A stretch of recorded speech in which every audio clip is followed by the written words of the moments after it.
Good day everyone, I am Joyce Faith C. Pinunal, a member of Group 6, and today I am going to tackle about the demands of the society from the teacher is a professional. So, our learning objectives is first, discuss the meaning of a teacher is a professional. Second, explain what society demands from the teacher is a professional. And the third one is explain the professional competencies that a teacher should possess. So, what is the meaning of a teacher is a professional? And to answer this question, what I have here are 4 pictures. So the first one is a mother that scolded her child because of some misbehavior. Second is a grandfather telling stories to his grandchildren. Third is a young girl teaching her grandmother on how to use a mobile phone. And lastly is a father who's teaching his son how to drive a car. What I would like to emphasize here is both the mother, grandfather, the young girl, and the father can be considered as teachers. So, in the most basic concept of a teacher, they are all teacher regardless of age and gender. And anybody can be a teacher, just like a coach to his team, a preacher to his congregation, and a choreographer to his dancers. But what is a professional teacher? A teacher simply teaches, but a professional teacher educates. So there is a difference between what a teacher does and what a professional teacher does. Because a teacher simply teaches, but a professional teacher educates. And to educate is far more than teaching in the sense that to educate is to see the application of knowledge manifesting in the most practical ways. And practically, teaching fulfills the elements of profession. So, professional is the one who went through long years of preparation to earn a teacher education degree recognized by CHED. So, it is someone who is already a master of this craft since he underwent a long years of preparation to earn his degree.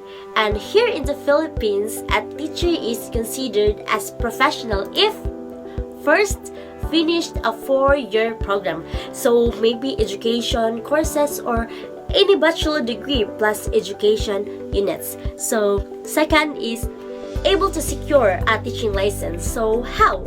So by passing the board exam or the license examination for teachers under the supervision of PRC, and it includes the professional education exam, majorship for secondary teachers, comprehension and English proficiency test.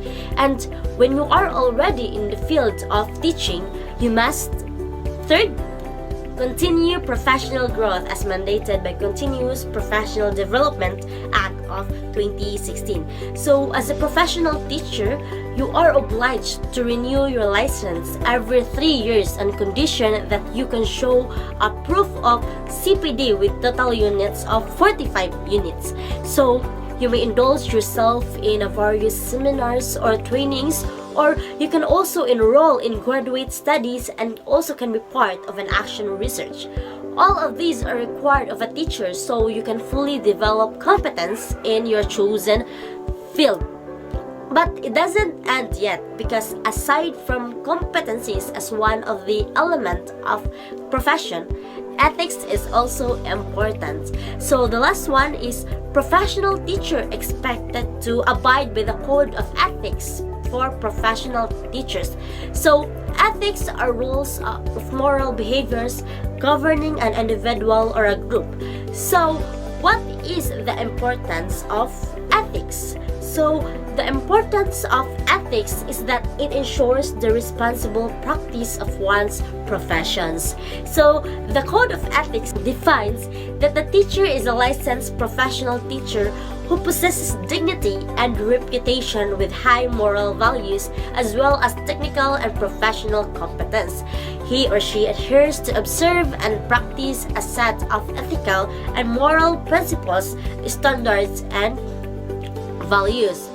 So, the demands from the teacher is a professional. So, practically, teachers spend more time with the students than parents. That's why parents expect so much of teachers. teachers have tremendous powers to influence students, and society as a whole expects so much from teachers and schools are expected to work with for communities, and so are teachers. And to teach well is what society primarily demands of teachers. The learning of the learner is the teacher's main concern. The effective teacher makes the good and not so good learner learn, while the ineffective teacher adversely affects the learning of both good and not so good student. And the word teacher suggests that the main responsibility of a professional teacher is to teach, and the teacher's primary customer is the learner. So let us concentrate on effective teaching, the professional teacher's primary responsibility. And there are models or frameworks of effective teaching. So the first one is the Philippine Professional Standards for Teachers, or PPST, which is the standards of good teaching.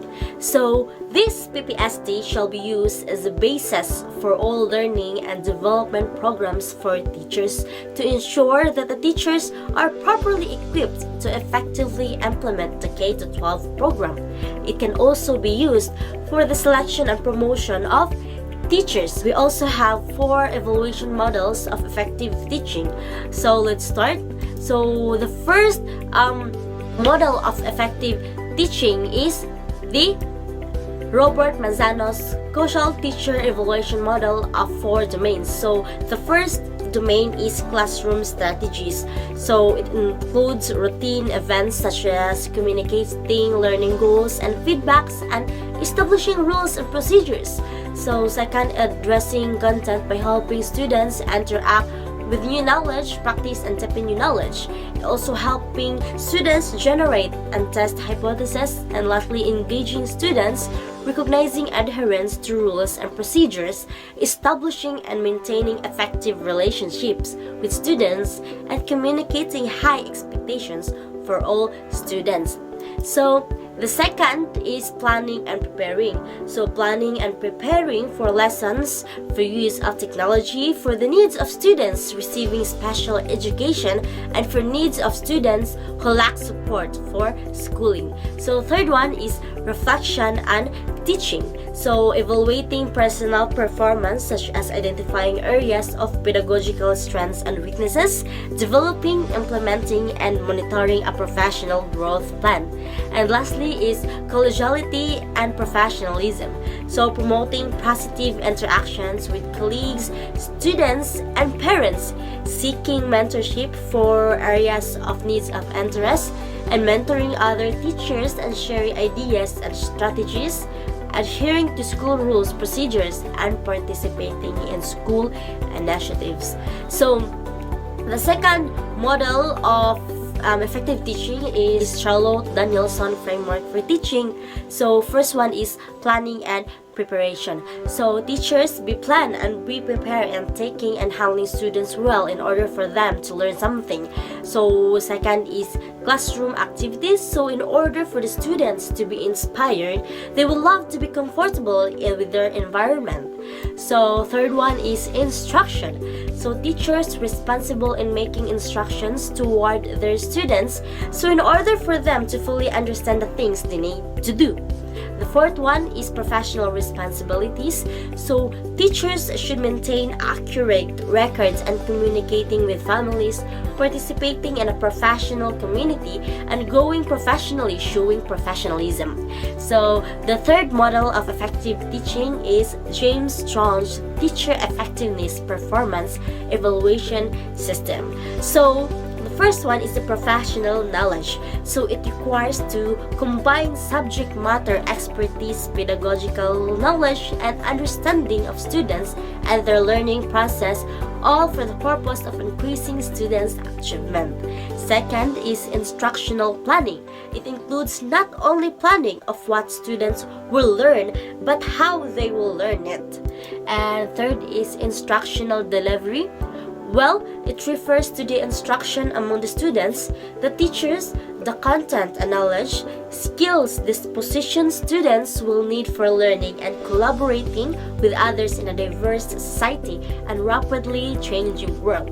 Fourth is assessment of or for learning. It is an approach to teaching and learning that creates feedback, which is then used to improve students' performance, while skilled teachers plan tasks which helps learners to do this. Fifth one is the learning environment. Learning resources and technology, means of teaching modes of learning and connecting to societal and global context.